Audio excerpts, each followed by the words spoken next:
बार बार यार मैं कह रहा हूँ, ये जो बोलते हैं ना कि महंगाई है, ये झूठ है।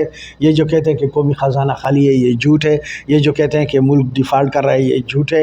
ये जो कहते हैं कि पाकिस्तान के पास पैसे नहीं है, ये झूठ है। अगर पाकिस्तान के पास पैसे नहीं है तो कमिश्नर साइकिल पे घूमे, मोटरसाइकिल पे घूमे, आधे कनाल कमरे में रहे। अगर पाकिस्तान के अख्तर सईद एडवोकेट, मैं आपको बार बार कह रहा हूँ कि ईरान में पेट्रोल लीटर है 15 रुपया और डीजल लीटर है 3 रुपया। तुम डरते हो ना, अमेरिका से डरते हो ना, तुम यूरोप से डरते हो। बात यह है, कौमें तब्दील होती है, निज़ाम भी तब्दील होते हैं, माशरे भी तब्दील होते हैं, ख़ित्ते भी तब्दील होते हैं। बात यह है, आपका फ्यूचर इसी ख़ित्ते के साथ है, आपका मुस्तक़बिल ईरान के साथ है, आपका मुस्तक़बिल इंडिया के साथ है, आपका मुस्तक़बिल अफ़गानिस्तान के साथ है, आपका मुस्तक़बिल चाइना के साथ है। कानून और आइन, यही दो चीज़ें हैं। मतलब है हमारे मुल्क में ना कानून है ना आइन है। अस्सलाम वालेकुम नाज़रीन, आप देख रहे हैं डेली पॉइंट ट्रांसमिशन में हूं मेज़बान मोहम्मद रिजवान। नाज़रीन, आज हमारे साथ साबिक़ assistant attorney general Pakistan Akhtar Saeed Marwat साहब मौजूद हैं। चूँकि उन्होंने अपनी ज़िंदगी का बेशतर हिस्सा वकालत में सर्व किया और आजकल भी वो अपनी खिदमत सर अंजाम दे रहे हैं, तो वो गहरी नज़र रखते हैं सियासत के ऊपर, मईशत के ऊपर, फ़ॉरेन पॉलिसी और इस वक्त जो मुल्क के हालात हैं उन पे भी उनकी गहरी नज़र है। उस हवाले से उनसे बात करेंगे कि इस टाइम जो लोअर मिडिल क्लास है उसको जिन मुश्किलात का सामना है उसका हल क्या मुमकिन है, तो कानून के अंदर, आइन के अंदर ऐसी किन चीज़ों की ज़रूरत है कि जिनको मजबूत किया जाए और पाकिस्तान जो है वो एक बेहतर की तरफ, बेहतर रास्ते की तरफ गामज़न हो।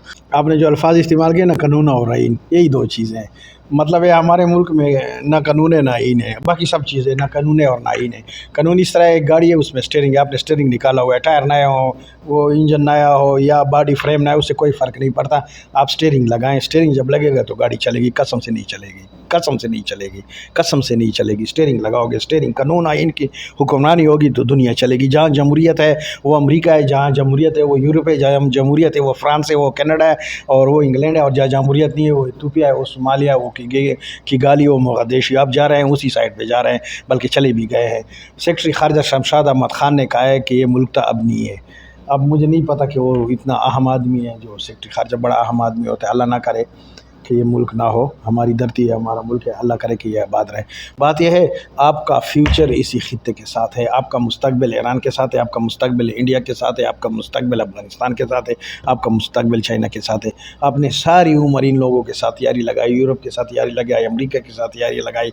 उन्होंने आपको नौकरी की तरह ट्रीट किया, उन्होंने आपको गनमैन की तरह ट्रीट किया, उन्होंने आपके टिश्यू पेपर की तरह ट्रीट किया। उसका मतलब पूरा हो गया, उनके मकासद पूरे हो गए, सोवियत यूनियन ख़त्म हो गया, कम्युनिस्ट ब्लॉक ख़त्म हो गया और कैपिटलिस्ट ब्लॉक और जो सरमायादाराना निज़ाम था वो हावी हो गया। अब उसको आपकी ज़रूरत नहीं है। सर ये बताएं कि पाकिस्तान क्यों कम्युनिस्ट ब्लॉक की तरफ नहीं जा पा रहा? भुट्टो साहब ने कोशिश की, उसके बाद एक दो बार फिर कोशिशें हुई कि हम communist bloc China, Russia, Iran इस तरफ जाएं एज़ कम्पेयर टू जो आप कैपिटलिस्ट ब्लॉक की आपने बात की। आप क्या समझते हैं कि क्या सरमायादाराना निज़ाम पाकिस्तान के अंदर इतना ताकतवर है कि हम कभी कम्युनिस्ट ब्लॉक की तरफ नहीं जा पाएंगे?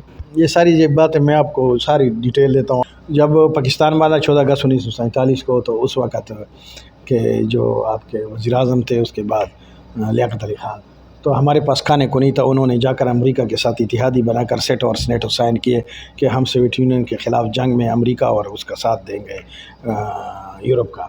आपके पास खाने को नहीं, आपने सेट और स्नेटो साइन कर लिए। तो बात यह है, आप जिस भी ब्लॉक में रहें, कम्युनिस्ट ब्लॉक तो अब ख़त्म हो गया है, लेफ्टिस्ट सियासत भी किसी हद तक सोवियत यूनियन के बाद ख़त्म हो गई, लेकिन वो है सही है नज़रिया। बार बार यार मैं कह रहा हूँ, ये जो बोलते हैं ना कि महंगाई है, ये झूठ है।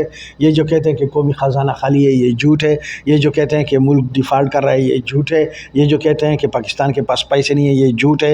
ये जो कहते हैं कि IMF हमें फ़ंड देगा और IMF आपसे, ये सब झूठ है, ये सब फ्रॉड है, ये सब धोखा है। अगर ये सच है तो फिर डिप्टी कमिश्नर को कहो ना कि आधे कनाल, अगर पाकिस्तान के पास पैसे नहीं है तो कमिश्नर साइकिल पे घूमे, मोटरसाइकिल पे घूमे, आधे कनाल कमरे में रहे। अगर पाकिस्तान के पास पैसे नहीं है तो DIG साइकिल पर घूमे और आधे कनाल के घर में रहे। मैं अख्तर सईद एडवोकेट, मैं आपको बार बार कह रहा हूँ कि ईरान में पेट्रोल लीटर है 15 रुपया और डीजल लीटर है 3 रुपया। ये ईरान से डीजल लेते हैं 8 रुपया लीटर। तुम डरते हो ना, अमेरिका से डरते हो ना, तुम यूरोप से डरते हो। तुम अब ये जहाँ भी जाओ यार, अल्लाह इस कौम के हालात ठीक करे, अल्लाह हमारे ऊपर यार। अल्लाह ताला ने कुरान में ज़माने की कसम खाई है कि इंसान खसारे में है। उस अल्लाह पाक ने, उस ज़ात बरकत ने ज़माने की कसम खाई है कि इंसान खसारे में। मगर वो लोग जो हक़ की बात की, तुम हक़ की बात करते हो, हक़ के साथ खड़े होते हो, हक़ की तलकीन करते हो। सर जी, मैं आपको ईरान से 10 रुपया लीटर लेता हूँ डीजल और 25 रुपया लेता हूँ पेट्रोल। हुकूमत आगे हर चीज़ की महंगाई आपके साथ, दो चीज़ों के साथ कनेक्ट है, एक डीजल और एक पेट्रोल। मेरी बात सुनो, खुदा की कसम, ये मुल्क गरीब नहीं نہیں ہو سکتا. یہ غربت بھی مصنوعی ہے اور یہ بے روزگاری بھی مصنوعی ہے اور یہ IMF کے ڈرامے بھی مصنوعی ہے. صرف آپ کو غلام رکھنے کے بہانے ہیں. ظہیر الدین بابر جب تھا جو مغل رولر تھا اس نے میموری لکھی تھی. اللہ نہ کرے کہ وہ سچ ہو لیکن بہرحال اس نے لکھی تھی. اس نے کہا تھا کہ یہاں کے لوگ جو ہیں وہ انتہائی ڈل مائنڈیڈ ہے, نالائق ہیں, ان میں وہ کریشن نہیں ہے, بزدل ہیں, ڈرپوک ہیں, بولنے والے نہیں ہیں, آگے نہیں ہیں, انیشیٹو ان میں نہیں لے سکتے. اس نے بہت برے الفاظ میں استعمال کیا. ہم چونکہ ذہنی طور پر غلام رہے ہیں, فزیکلی بھی غلام رہے ہیں, کبھی مغلوں کے, کبھی جو ہے اس کے افغانیوں کے, کبھی آپ ترکوں کے, کبھی آپ عربوں کے اور کبھی آپ انگریز کے, تو آپ ذہنی طور پر غلام ہو. آپ نے ذہنی غلامی چھوڑنی ہوگی نا. میں آپ کو ایک بات بتا دوں, آپ کو ملٹی نیشنل کمپنیوں نے گھیرا ہوا ہے. یہاں پر ڈسٹ ہے. ڈسٹ اس لیے قصدن آپ کی ایلیٹ, آپ کی بیوروکریسی اس کے ساتھ ملی ہوئی ہے کہ ڈسٹ پھیلے. ڈسٹ پھیلے گا تو بیماریاں پھیلیں گی, جب بیماریاں پھیلیں گی تو دوائیاں بکیں گی, جب دوائیاں بکیں گی تو ان کو بچوں کو سوئس, اس میں امریکہ یورپ میں ہاسٹل بھی ملیں گے, ان کو مربے بھی ملیں گے, ان کی جائیدادیں بھی ملیں گی, ان کے بچے وہاں پڑھتے ہیں. آپ ایک میری بات سنو, آپ نیچر کے ساتھ نہیں لڑ سکتے ہو. جو نیچر سے لڑے گا وہ تباہ ہوگا, جو نیچر سے فائدہ اٹھائے گا وہ ترقی کرے گا. جو نیچر سے لڑتا ہے نا, ہم نیچر سے لڑ رہے ہیں, ہم تباہی کی طرف بند گلی میں چلے گئے. نیچر سے لڑتے ہیں نا, ہمیں ان چیزوں سے سروکار ہے جس کے ساتھ ہمیں سروکار نہیں ہونا چاہیے. ہم نیچر سے فائدہ اٹھائیں. جو ذہین آدمی تھا اس نے پرندے کو دیکھا تو بڑھتے ہوئے پرندے سے اس نے جا کر جہاز بنایا. جو اس سے بھی زیادہ ذہین آدمی تھا اس نے جا کر گھوڑے کو دیکھا, اس نے موٹر سائیکل بنایا. اس سے بھی بڑا ذہین تھا, اس نے بطخ دیکھا, اس نے جا کر بحری جہاز بنایا. تو اگر آپ نے کامیاب ہونا ہے تو آپ نے جو ہے سب سے بڑی جو فساد کی جڑ ہے, جو ملٹی نیشنل کمپنیوں کا یہاں بیٹھا ہوا ہے, اس کا جو نمائندہ ہے, اس کا جو ایجنٹ ہے, جو خود کو ورسرائے کہتا ہے, وہ ہے امریکن سفیر. آپ نے ان کا ایک کریمنل نیٹ ورک توڑنا ہوگا. سر میں آخری سوال ہے. بہت سارے لوگ یہ کہتے ہیں, ابھی آپ نے بات کی اس خطے کے حوالے سے, بہت سارے دانشور یہ کہتے ہیں کہ اس خطے کے اندر کبھی انقلاب نہیں آیا اور نہ کبھی آئے گا اس خطے کے اندر, کیونکہ اس خطے کے لوگوں کی جڑوں میں اور رگوں میں یہ رچ بس گیا ہے غلامی کو قبول کرنا اور اس کو گلے میں لے کے گھومنا. آپ کیا سمجھتے ہیں زندگی کے تجربے کی بنیاد پر کہ کیا اس خطے میں کبھی انقلاب ممکن ہے؟ بات یہ ہے, قومیں تبدیل ہوتی ہیں, نظام بھی تبدیل ہوتے ہیں, معاشرے بھی تبدیل ہوتے ہیں, خطے بھی تبدیل ہوتے ہیں. آپ ہندوستان جا کر دیکھو نا, ہندوستان ایٹمی طاقت ہے نا. ہندوستان کے پاس دنیا کی بہت بڑی ملٹری طاقت ہے. کوئی ہندوستان پر حملہ نہیں کر سکتا. ابھی وہ کینیڈا کے ساتھ بدماشی بھی کر رہا ہے, کینیڈا اس کے ساتھ نہیں لڑ سکتا. تو ایک مثال ہندوستان کی میں نے آپ کو بتا دیا ہے نا کہ آپ اسٹیئرنگ لگائیں. کیا لگائیں؟ ٹھیر چھوڑے, نٹ چھوڑے, بلٹ چھوڑے, انجن چھوڑے, اسٹیئرنگ لگائے.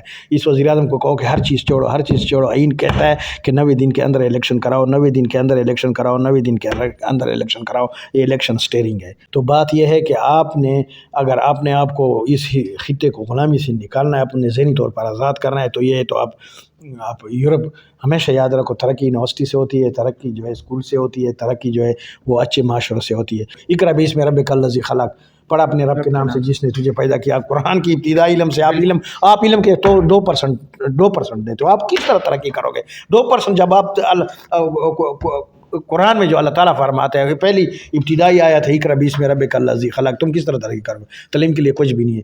اچھا, اسلام کا مطلب کیا ہے؟ امن. تمہارے پاس امن ہے؟ اسلام کا مقصد, قرآن کا سبجیکٹ کیا ہے؟ انسان کی قدر ہے. اور قرآن کی ابتدا علم سے, علم کوئی پڑھتا ہے, کوئی آپ اسٹیٹ کوئی علم کو اسپانسر کر رہا ہے, تو یہ ساری آپ کی چیزیں قومیں تبدیل ہو سکتی ہیں, قومیں اپنے نیچر کو بھی تبدیل کر سکتی ہیں, خطوں کو بھی تبدیل کر سکتی ہیں, لیکن رول آف لا سے. Thank you sir. Telepoint transmission سے فی الحال اتنا ہی. میزبان رضوان کو دیجیے اجازت. اللہ نے کے بعد.